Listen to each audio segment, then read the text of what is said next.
Coming up to 18 minutes past 6 o'clock on this Tuesday morning, a Dorset police officer has been charged with 2 counts of rape, the latest in a long line of scandals for the police. Yeah, this comes as Britain's largest police force, the Metropolitan Police Force, attempts to clean up its own force, with Commissioner Mark Rowley saying 2 or 3 criminal cases against officers are expected to go to court every week. So what can be done to restore trust? This morning, we're joined by former Detective Superintendent Shabnam Chaudhri. Shabnam, good morning to you. Thank you very much indeed for your time today. What do you make of what you're hearing? I mean, is the whole services all around the country, are they all due a clean-up? Good morning to you both. I think they are due a big churn out of the absolute rotten apples that sit within policing, many that have sat within policing for decades. And I think that forces across England and Wales have actually woken up to the fact that it's time really that they've got to take these matters seriously, not just either investigate and brush them under the carpet, but the criminals that operate within policing are having a real impact on trust and confidence on the wider communities.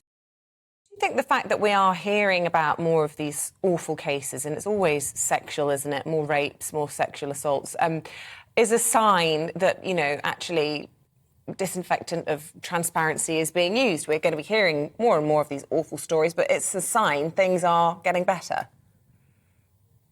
For sure, they're definitely a sign that things are getting better, but let's not pretend that these things haven't been going on for a long time. We have to ask ourselves, what is it that actually went wrong and what now needs to be done to ensure that this is consistent and actually that these horrible people are actually not allowed into policing, because somehow they're coming into policing. They don't suddenly develop these mindsets when they join.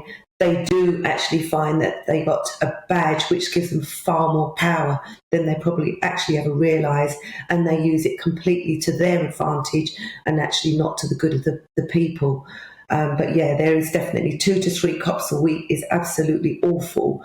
And, you know, the fact that the Commissioner said this doesn't mean to say that he's saying, look, let us off the hook now because we're actually telling you that it's 2 or 3 a week. They need to keep their eye on the ball. The public need to constantly hold them to account. Yeah.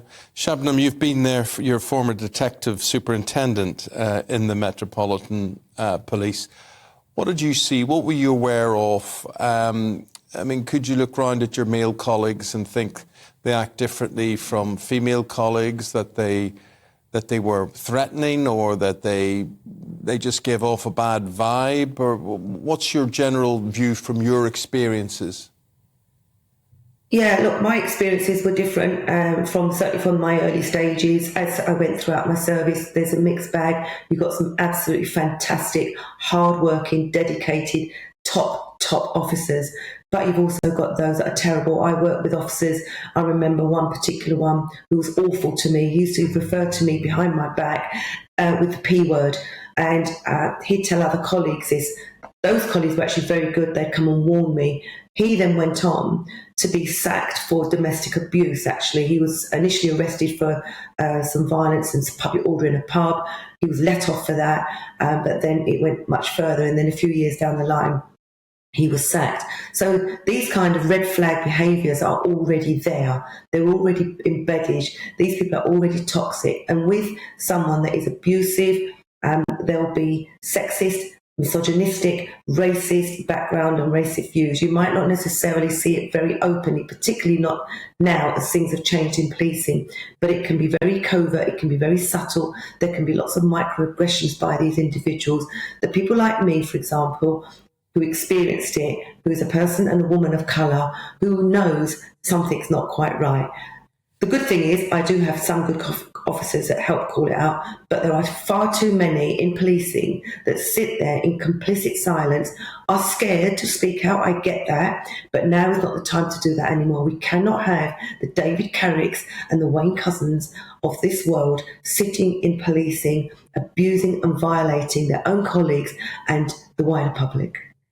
Just moving away from the police misconduct story, just whilst we've got a former detective superintendent on the channel, I do just want to pick your brains and get your thoughts on the Nicola Bully investigation that's underway in Lancashire. Police extremely concerned for this 45-year-old mother of two. What's your reading of it? I mean, obviously an investigation's underway, but I just want your professional opinion. I mean, they found her phone. It was still connected to a conference call. They found her dog. It was 9 in the morning on a walk that she regularly does, and yet the police saying that they don't believe that she has been attacked, which seems sort of a confusing message. What's your analysis? What's your take? Well, I don't like to speculate, but they're right to be concerned. The fact that they're suggesting that she hasn't come to harm, we have to really keep an open mind. I think the fact that her phone has been found, to be honest with you, I don't know enough about it, but her dog has been found. It may be that her dog ran off and she went to try and save her dog. You were talking about dogs earlier and how much loved pets they are. Something may have happened in relation to the dog. She may have bolted to do something and something may have happened to her. I think that got to keep a really open mind.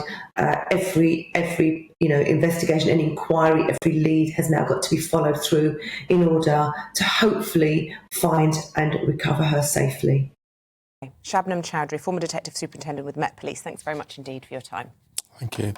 So we're talking about sexual misconduct within the police there, but maybe you have a story to tell. Maybe you work in a predominantly male environment. I don't want to sort of pick out professions and things, but I mean it's different in television.